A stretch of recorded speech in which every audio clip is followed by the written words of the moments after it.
October 15th, 2023. The streets of Seattle were wet from an earlier rain, the city lights shimmering in pools along the pavement. I was on the night shift again, another 8-hour stretch of watching security cameras, doing my rounds, and trying to keep my mind off everything else that had gone wrong in my life. My name is Alex, and I'm a 30-year-old night shift security guard at a downtown office building. Recently divorced, I've been adjusting to living alone in a cramped apartment, just me and the distant hum of passing traffic. My brother Mike has been my lifeline, checking in on me whenever he can.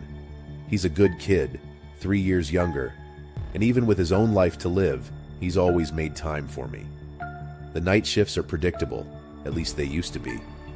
I'd get in around 10, exchange a few words with Lisa, the evening receptionist, and take up my spot in the control room. Lisa was great, a little older than me, kind, always up for a chat. Sometimes she'd bring me a late-night coffee, and we'd sit in the lobby, joking about the mundane things that happened in the building. I knew the janitorial staff by name, even knew some of their family stories. There was a comfort in that routine, something that helped make the hours pass a little quicker. But things started to get strange about a week ago. It was around 2 a.m. when I first noticed him, a clown standing across the street from the building. I remember it vividly because, at first, I thought it had to be a joke, maybe some late-night prank or a street performer with nowhere else to go. He just stood there, his face painted in exaggerated features, his red wig bright even in the low streetlight. I shrugged it off, but something about the way he just stared at the building, unmoving, gave me an uneasy feeling. The next night, he was there again. Same time, same spot. I watched him on the security feed for a while, and then I stepped outside, just to get a better look. That's when he waved at me, a slow, deliberate wave that sent a chill down my spine. I tried to ignore it, tried to convince myself it was just some random guy playing a prank, but each night, he kept coming back. Always at 2 a.m., always standing there, waiting. A few nights later, I found a balloon tied to my car antenna, a bright red balloon with a note attached that simply said, "See you soon."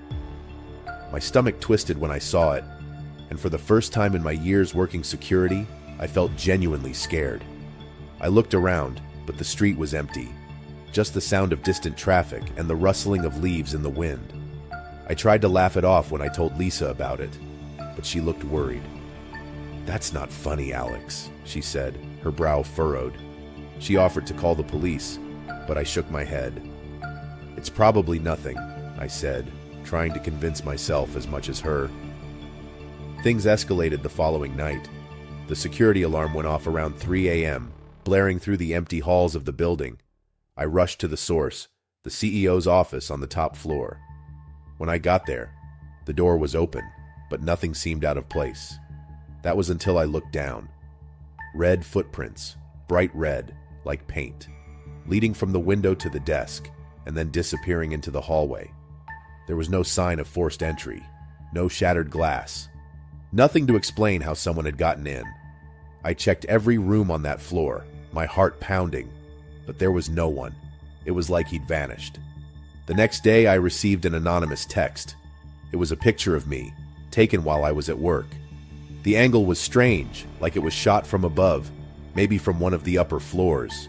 The message read, "You're fun to watch." I felt my skin prickle as I stared at my phone. I tried calling Mike, but he didn't pick up. I even thought about quitting, just walking away from the job altogether, but I couldn't do that. I needed the money, and besides, I couldn't let some weirdo chase me out of my own life. The next few nights were worse. I saw the clown on the security camera feeds, not just outside but inside the building. He was always in the background, moving through the hallways, leaving behind a trail of playing cards with disturbing images, faces twisted in agony, red ink smeared like blood. But every time I went to look for him, he was gone. I started to wonder if I was losing my mind, if the long hours and loneliness were finally getting to me. Lisa noticed too. She kept asking if I was okay, if I needed to take some time off. I wanted to tell her everything, but what could I say? That a clown was stalking me? That I was terrified every time I walked to my car at the end of a shift? It all came to a head one night when I saw him again on the camera feed, standing in the lobby. I grabbed my flashlight and ran down, determined to confront him, to end whatever game he was playing. But when I got there, the lobby was empty, just the soft hum of the vending machine and the distant rumble of the city outside. I turned, and that's when I saw him, my brother, Mike, stepping out from the shadows, wearing the clown suit. He pulled off the wig, his face pale, his eyes wide. "Mike?" I said, my voice barely a whisper, a mix of confusion and anger boiling inside me. He looked at me, his expression shifting from fear to something like regret. "Alex, I'm sorry," he said. "I had to do it. I had to show you. This place, it's not what you think." He went on to explain about his investigation, about the corruption he believed was festering inside the company that owned the building. He'd heard things, whispers about money laundering, about people being paid off, and he wanted to expose it. "The security here is a joke," he said, his voice trembling. "I needed to prove it. I needed to get inside." I stood there, the adrenaline still pounding in my ears, my hands shaking. "You put me through hell, Mike," I said, my voice breaking. "You scared me. You made me think I was losing my mind." He looked down, his shoulders slumping. "I know," he whispered. I didn't know how else to get your attention." It took a long time for me to calm down, for me to understand why he had done what he did.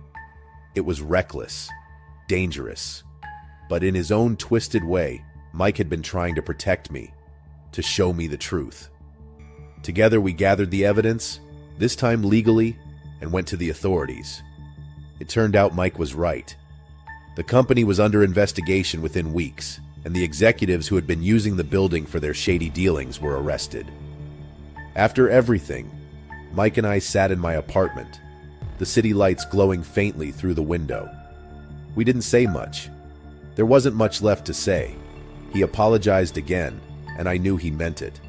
I forgave him, but I also made him promise never to pull something like that again. The trust between us had been shaken, but it wasn't broken, not completely. The night shifts are still long, the building still quiet. But now, when I walk through the halls, I think about how easily we overlook what's right in front of us. The things we dismiss, the people we think we know. And sometimes, late at night, I look out across the street at 2 a.m., half expecting to see a clown standing there, waving.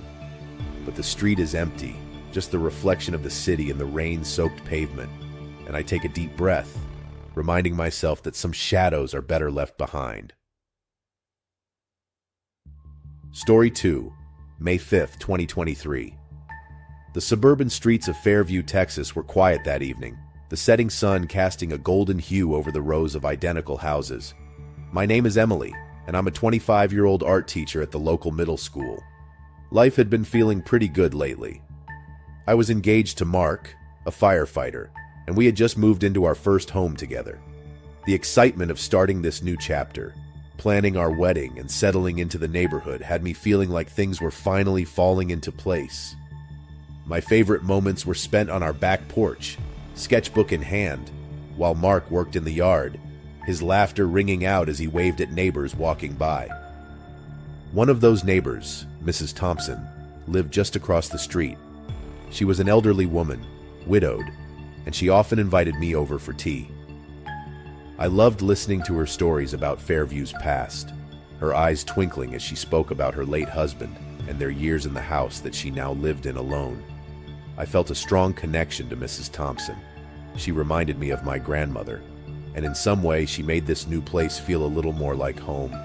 Everything seemed perfect until the day I opened my school mailbox and found a painting. It was of a clown, a smiling, exaggerated clown with a bright red nose and wide eyes that stared out from the canvas. At first, I thought it was from one of my students, maybe a prank or an attempt to impress me. But there was no name, no note, just the painting. I set it aside, not thinking much of it. Clowns had never really bothered me before, but something about this one made me uneasy. There was something in the eyes, Something too lifelike, too knowing. Over the next week, I found more paintings. Each one showed a different clown, but they all shared that same unsettling gaze. They were left in my mailbox at school, and while I tried to brush it off as a prank, the whole thing was starting to get under my skin. Then, I noticed something I hadn't before. Hidden messages woven into the brushstrokes. Words like "I see you" and "smile for me," barely visible unless you looked closely. I mentioned it to Mark, but he laughed it off, saying it was probably just one of the kids trying to spook me. He told me not to worry about it, and I wanted to believe him. But a part of me couldn't shake the feeling that this was more than just a prank. Things escalated when I found a clown doll on our front porch. It was small, porcelain, its painted smile chipped in places, its eyes dark and beady. Mark dismissed it again, saying it was probably left by some neighborhood kid. "It's just a joke, Em," he said, squeezing my shoulder. But as I stared down at the doll, I felt a chill run through me. It wasn't the kind of toy a child would leave behind. It looked old, worn, and out of place. I put it away in the garage, trying to forget about it, but that night I dreamt of clowns, their faces looming over me, their painted smiles widening, their laughter echoing in the dark. A few days later, I went for a run in the evening. The air was crisp, the sky painted in soft pinks and oranges as the sun set. I had just rounded the corner of our block when I saw it. A figure in the distance, dressed in bright colors, a flash of red hair catching the fading light. It was a clown, standing at the edge of the park, watching me. My heart skipped a beat, and I stopped, squinting to see better. But before I could get a good look, the figure turned and disappeared into the trees. I ran home, my pulse pounding in my ears, and told Mark. He tried to calm me down, but I could see the concern in his eyes. "It's probably just someone messing around," he said, but even he didn't sound convinced. The final straw came one night when I returned home late after an art club meeting. I stepped into the living room, flicked on the light, and froze. Painted across the wall in thick red letters were the words, "Smile for me." My breath caught in my throat, and I dropped my bag, my hands trembling. It wasn't paint. It was too dark, too thick. I backed away, fumbling for my phone, my fingers shaking as I dialed Mark. He rushed home, his face pale as he took in the sight. "We're calling the police," he said, his voice tight with anger. For the first time, I saw fear in his eyes too. The next day, I couldn't focus. I went through my classes on autopilot, my mind racing. Who was doing this? Why were they targeting me?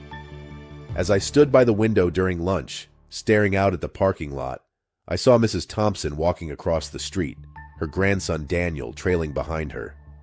Daniel had always been quiet, keeping to himself whenever I visited his grandmother. He had been one of my students years ago, a troubled kid whose parents had gone through a nasty divorce. I remembered spending extra time with him in art class, encouraging him to paint, to let out his emotions through his work. He'd seemed to appreciate it, even opening up to me in small ways.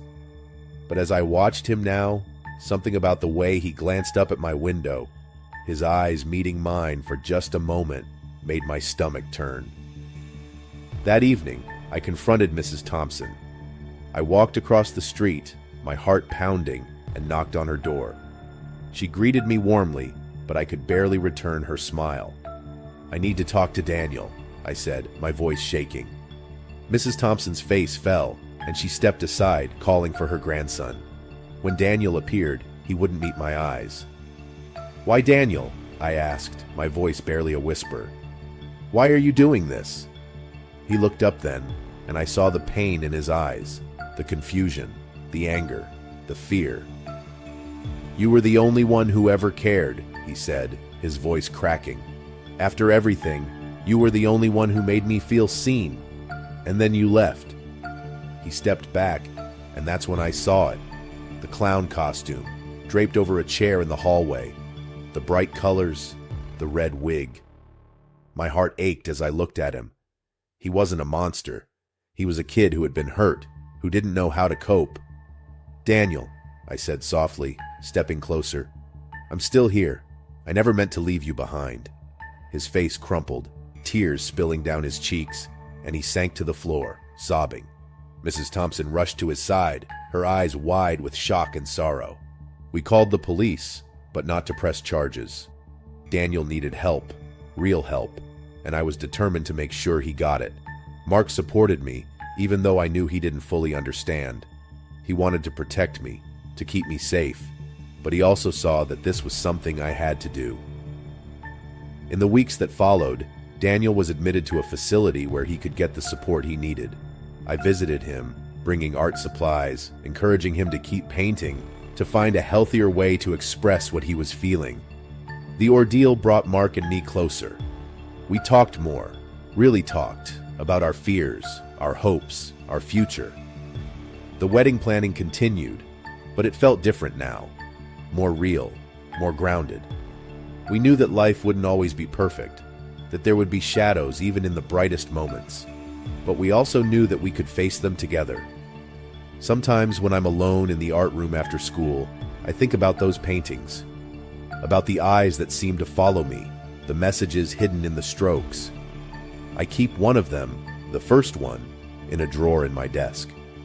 Not as a reminder of the fear, but as a reminder of Daniel, of the power of kindness, and how easily it can be twisted when someone feels abandoned. I look at it and remember that even the darkest smiles can be painted over, that even the most twisted stories can find a way to heal.